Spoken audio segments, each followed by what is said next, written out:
गुलाब जैसा खिला ना बानो। না না না, এখানে আমি গান করতে আসিনি। আজকে তোমাদের সঙ্গে আমি এক্সাইটিং একটা ভিডিও নিয়ে চলে এসেছি। দেখে নিশ্চয়ই জিভে জল আসছে না? সো এরপরে নিশ্চয়ই আসবে, কারণ কি আজকে তোমাদের সঙ্গে আমি শেয়ার করবো এটার রেসিপি। সো চলো, আমরা এখানে নিয়ে নিয়েছি আটার মধ্যে আমরা দিয়ে দিয়েছি গুঁড়ো দুধ। এখানে আমি আটাই নিচ্ছি, কারণ কি আটাতে যে এত টেস্টি গোলাপ জামুন হয় সেটা আমার ধারণার বাইরে ছিল।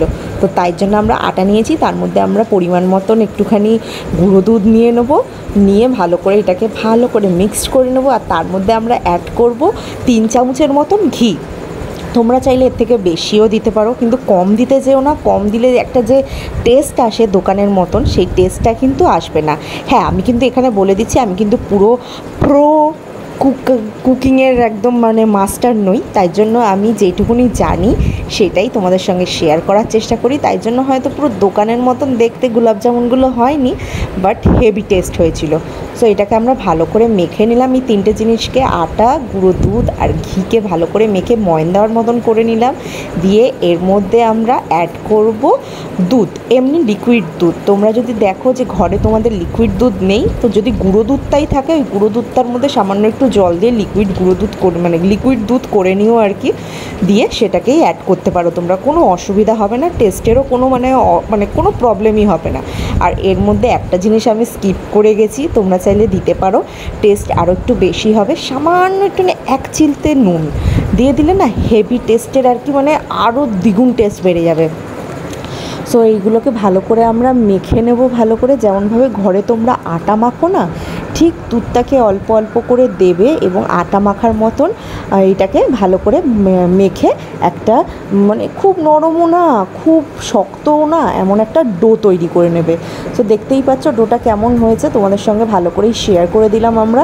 সো এটাতেই এবার আমরা 2 টুকরো 3 টুকরো করে নেবো, ভাগ করে নিয়ে তার থেকে ছোট্ট ছোট্ট গোলাপ জামুনের মতন আমরা বল করে নেবো। তোমরা চাইলে একটু বড়ও করতে পারো, আমি এখানে ছোট ছোটোই করেছি, কারণ কি আমার ছেলে বেশি বড় জিনিস একবারে খেতে পারে না।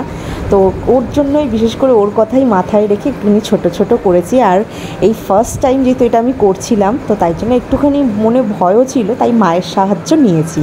সো চলো, এখানে আমরা তাড়াতাড়ি করে নিয়ে আমরা চলে যাব এটাকে ভাজতে। হ্যাঁ, গোলাপ জামুন দেখবে একটু ওপরটা ভাজা হয়, গোলাপ জামুন বলো, পান্তুয়া বলো, যাই বলো না কেন, এগুলো ওপরটা একটু ভেজে নিতে হয়। তো তাই জন্য আমরা ভালো করে প্রথমে কয়েকটা বল তৈরি করে নিচ্ছি, নিয়ে আমরা রান্নাঘরে চলে যাব। রান্নাঘরে গিয়ে আমরা কড়া বসিয়ে দেবো, কড়াতে আমরা অ্যাড করব সাদা তেল।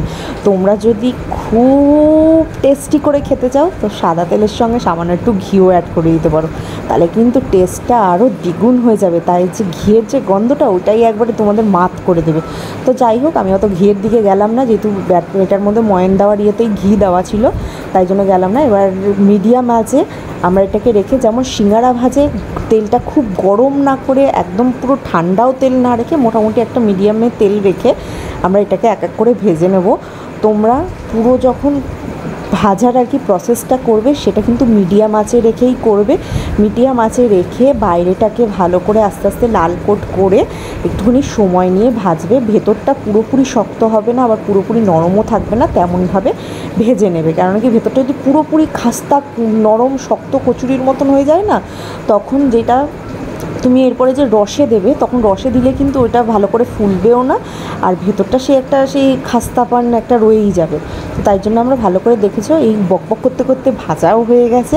তো ভাজাটা ভালো করে নিয়েছি আমরা, করে নিয়ে এবার একটা গ্যাসের মধ্যে আমরা বাটি বসিয়ে নেবো, নিয়ে তার মধ্যে পরিমাণ মতন চিনি নিয়ে নেবো। আমি এখানে মোটামুটি 1 বাটির মতন চিনি নিয়েছি, ছোটো বাটির। তোমরা তোমাদের মাপ অনুযায়ী নেবে যতটা রসের শিরা করবে। আর তার মধ্যে আমরা একটা ছোট বোতলের 1 বোতলের মতন জল দিয়ে নিয়েছি, নিয়ে ভালো করে এটাকে আমরা ফোটাবো। এর মধ্যে আমরা অ্যাড করব একটা ছোট্ট টুকরো দারচিনি আর 2 টুকরো এলাচ একটুখানি চিড়ে দিয়ে অ্যাড করব। তাহলে এতে কি হবে, যে মিষ্টির শিরাটার একটা আলাদা সেন্ট আসবে, খুব সুন্দর লাগবে। শিরাটা ভালো করে ফুটে ওঠার পর তার মধ্যে আমরা যে গোলাপ জামুন বা পান্তুয়া যাই বলো না কেন, তার যে বলগুলো তৈরি করে রেখেছিলাম, ভেজে রেখেছিলাম, সেগুলো দিয়ে মোটামুটি 5 থেকে 10 মিনিটের ওপর ভালো করে এগুলোকে ফুটতে দেবো। হ্যাঁ, এতটা জোরে রাখবে না। আমি প্রথম দিকে এরকম জোরে রেখেছিলাম, তারপর জোরে রাখিনি, কিন্তু জলটা এতটাই, শিরাটা এতটাই গরম হয়ে গেছিলো তো টকবক করেই ফুটছিল। কিন্তু এখানে আমার গ্যাস মিডিয়াম আঁচেই ছিল। সো এখানে মোটামুটি 10 মিনিটের মতন রাখার পর, 5 থেকে 10 মিনিটের মতন রাখার পর আমাদের গোলাপ জামুন একদম রেডি টু সার্ভ। সো এটাকে আমরা জাস্ট ঠান্ডা হওয়ার জন্য রেখে দেবো, সেট করে নেবো ঠান্ডা হওয়ার জন্য। ঠান্ডা হওয়ার পর তোমরা ফ্যামিলি মিলে এনজয় করো। আমরাও যেমন ফ্যামিলি মিলে এনজয় করেছিলাম, আর যেমনভাবে এনজয় করেছি সেটাই আনকাট তোমাদের সঙ্গে দেখিয়েছি।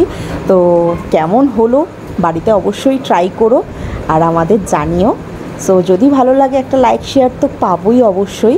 আর তোমরা যদি চ্যানেলে নতুন হও প্লিজ প্লিজ প্লিজ সাবস্ক্রাইব করে আমাদের পাশে থাকো। সো নেক্সট ভিডিও বা নেক্সট ব্লগে আবার দেখা হবে। Still then tata.